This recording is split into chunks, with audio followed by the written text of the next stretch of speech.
is going on, YouTube? You already know who it is. It is DubloH, and I am back with another video for y'all. And today we are going to be watching the first hands-on preview for Dragon Age the Veilguard. This is from IGN, so let's get into this motherfucker. Let's see what's going on. It's been 10 long years since Dragon Age Inquisition, and the expectations 10 years is crazy. Series, Dragon Age the Veilguard, seem impossible. A full decade, a bevy of behind the scenes changes. Hold on. So off this little intro section right here, let me rewatch it, but I do think it looked pretty solid for the most part. And they playing as like a necromancer, like a undead sorcerer type. Years since Dragon Age Inquisition, and the expectations for the next game in the series. I ain't gonna lie, this shit vibrant and bright as fuck for sure, and this should look cool. A bevy of behind the scenes changes and an interesting start to its marketing characters campaign look great. made me a little worried for my most highly anticipated game of the year. I admire you.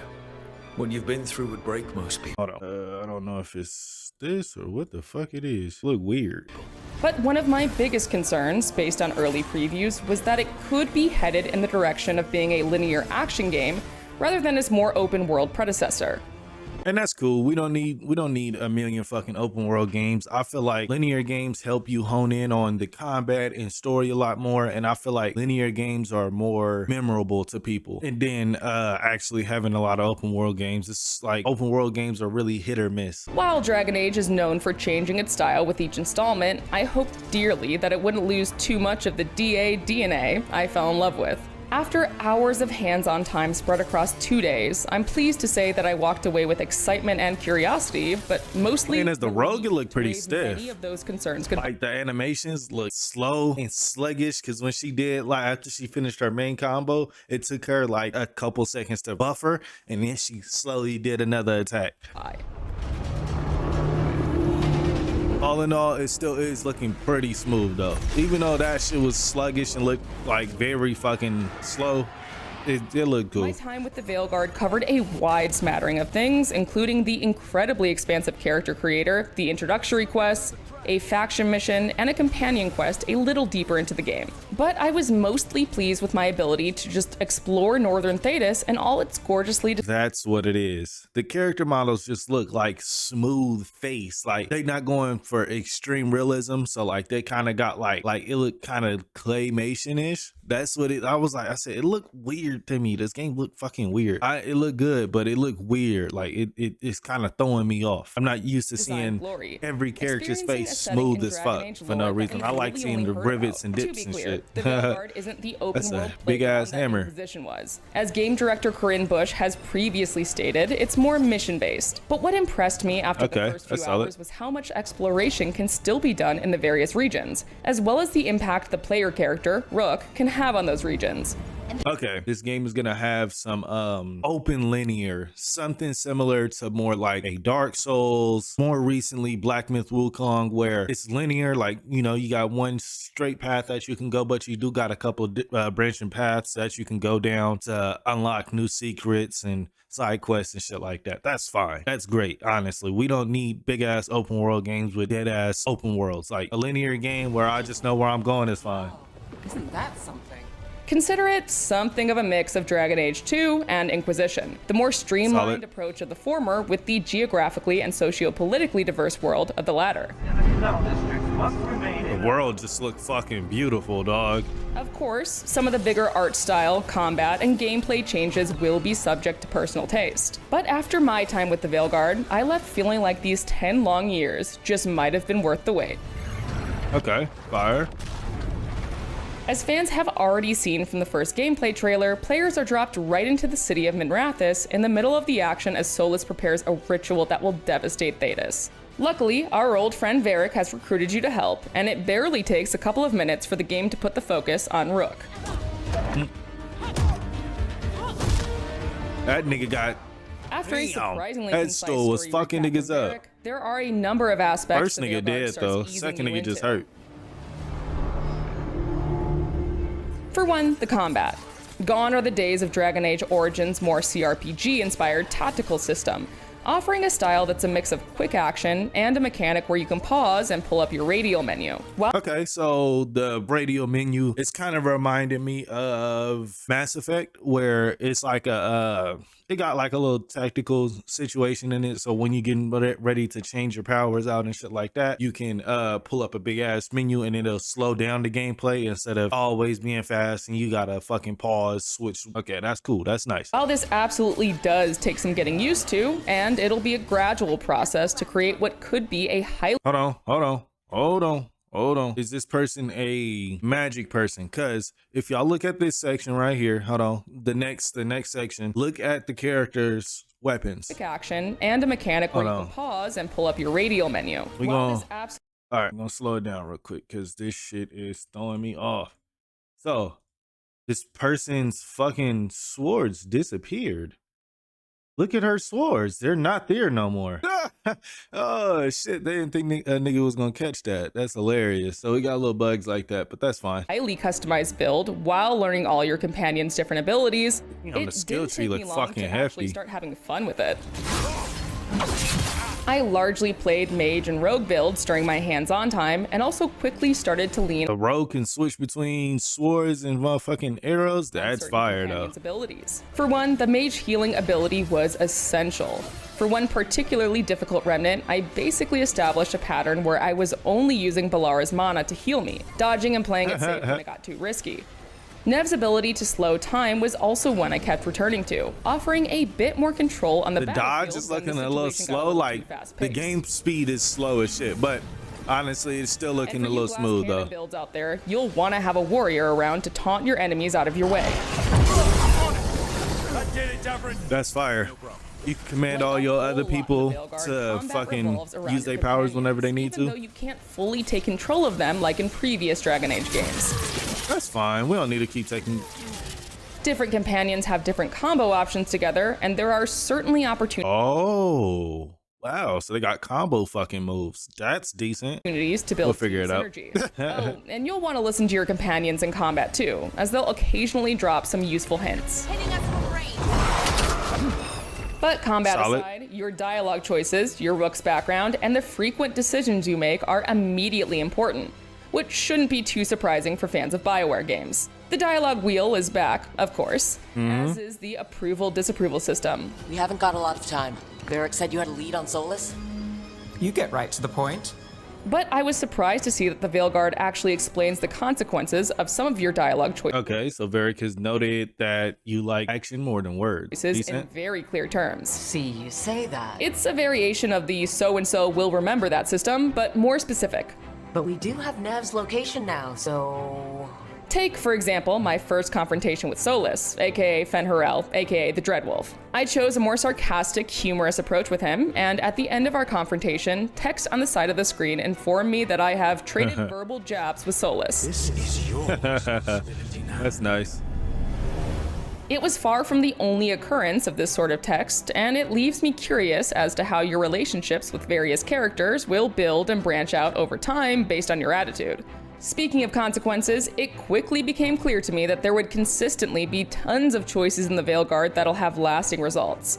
I ain't gonna lie, I gotta see who all we got, cause I'm finna scout my motherfucking I'm finna start shooting my shot in a little bit. I ain't gonna lie, finna start picking who I'm finna shoot my shot at. Probably sounds like I'm stating the obvious here, but I got the sense that even more of these kinds of choices might be peppered throughout than the usual BioWare game. Right at the beginning, for instance, I made a choice that led to Harding getting injured, and she was still bruised up for the remainder of the next couple hours. I felt like a real jerk about it, and that was probably the point. Dragon Age the Veilguard seemed to be telling me, right from the start, that I'm going to feel like a jerk a lot. You don't slow down for much, do you? Like, nigga, when they get their ass whooped in combat, nigga, or like certain combat sections, they'll stay bruised up for a couple hours. That's nice. That's a nice ass mechanic right there. I like that. It's just nice little detail shit. Spoiling too much, you'll also be able to see some of your progression and choices in the environment around you as well. But once introductions were out of the way, it was time to explore the wide world of Thetis and see its past and present collide. Chain lightning, nice. Shall we? Let's do this. Go jumping into the world.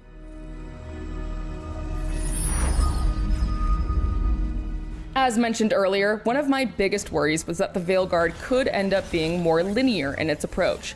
trading branching gameplay for a straight line. And sure, the opening hours, essentially the tutorial zone, are a little railroady, save for a couple key decisions you have to make. But once you're past that and more established within Act 1, you're much more free to tackle quests as you please as you unlock more and more regions.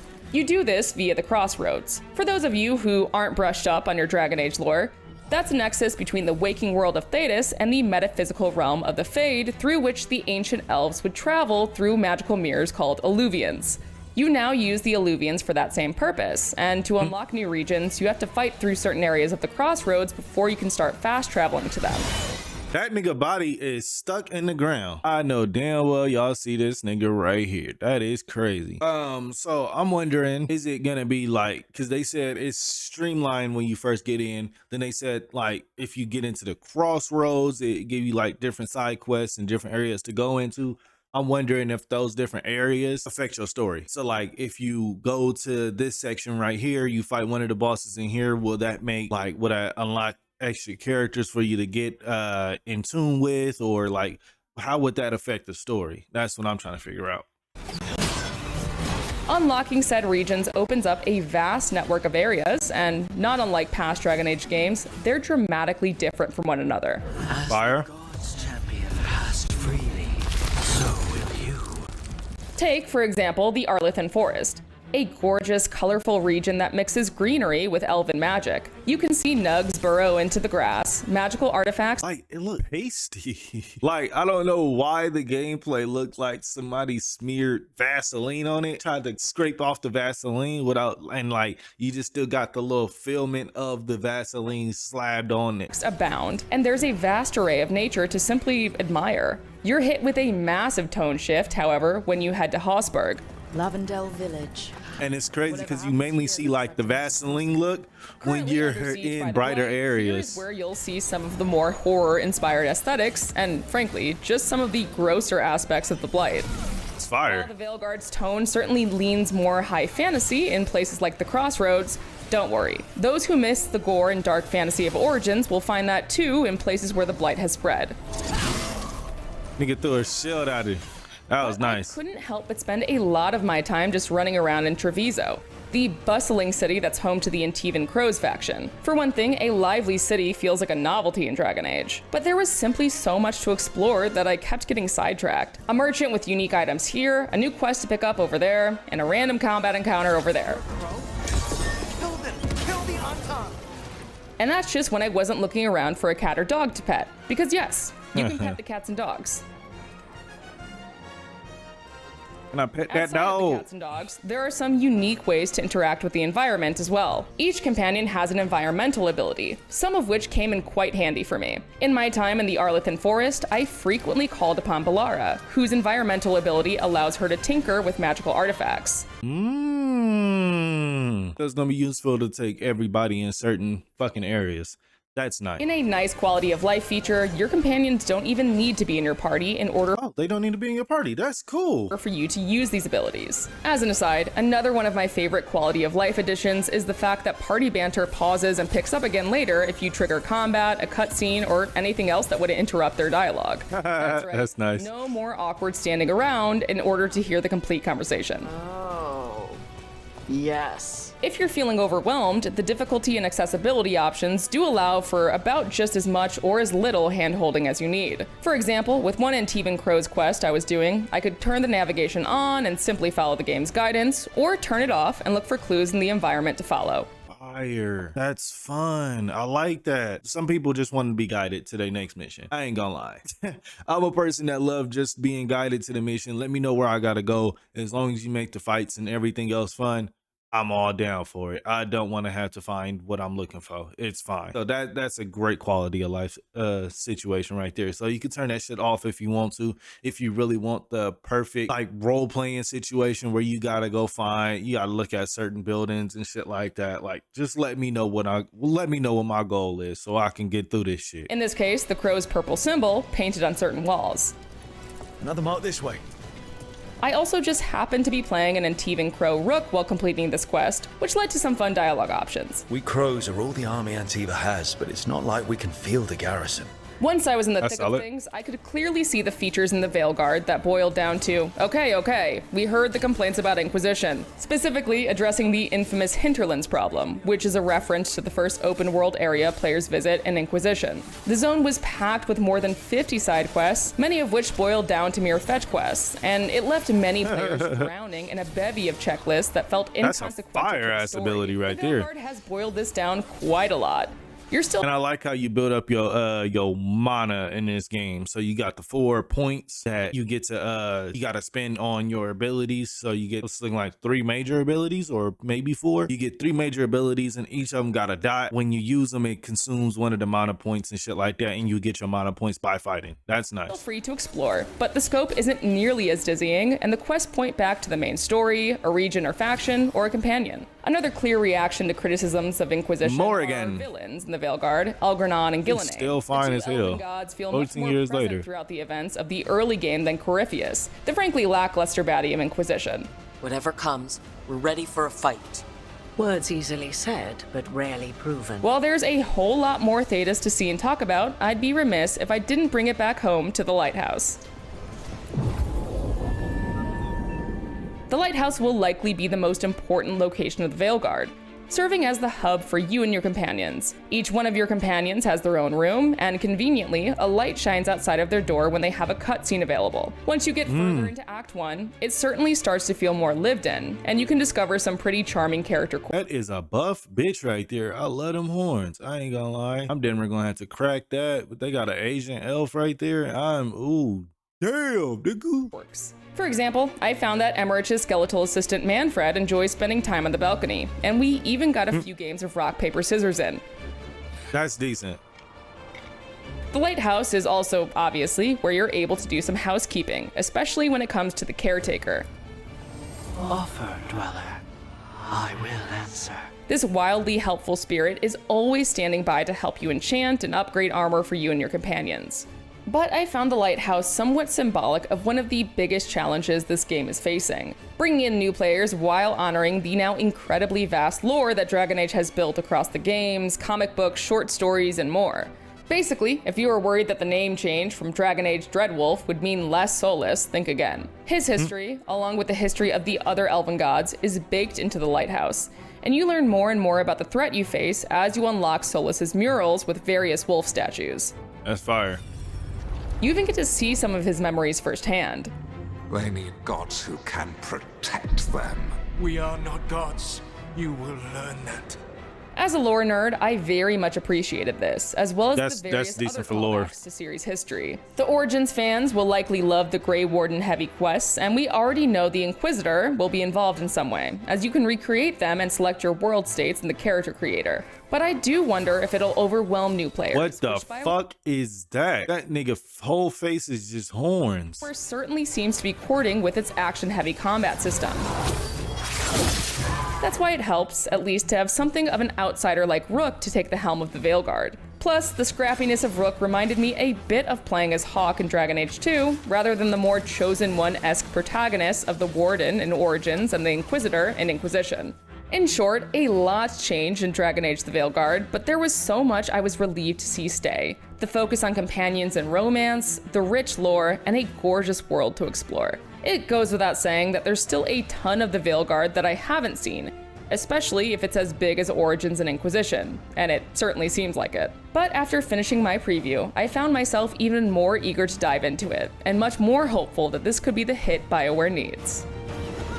Hey, I'm praying it's what they need. I ain't gonna lie. I'm praying that's what I'm praying this is the game to put BioWare back into their fans' good graces right now. I ain't gonna lie. That it seemed like it's gonna be cool. Honestly, gameplay is looking pretty decent for the most part. I did catch a couple glitches and bugs while watching this, but nothing too major. I ain't see too many frame drops in their gameplay, but you know how that shit goes. Y'all let me know who y'all gonna be trying to romance when Dragon Age the Veilguard drops, and y'all let me know which class y'all gonna be choosing. Now, if y'all haven't made it this far, I do want to thank y'all for fucking with me. Make sure that you go ahead and leave a like, hit that subscribe because I do have more content on the way. Make sure that you hit that bell because I do drop bangers a lot. Here is your second reminder to leave a like. My name is DubloH and I am out. Hold on, baby, hit the pause, gone, do you dance on it? Bust it down, baby, let me see, spread them legs, let me see what you got. Do your job, I got a check for you. Throw a couple bands, put in work, I got some more for you. Slow it down for me, drop it down, go get wild for me, small for me, bend it over, go and touch your toes for me. Pause for me, get the can, baby, do a show for me. All money, if you clean and good, I got a note for you.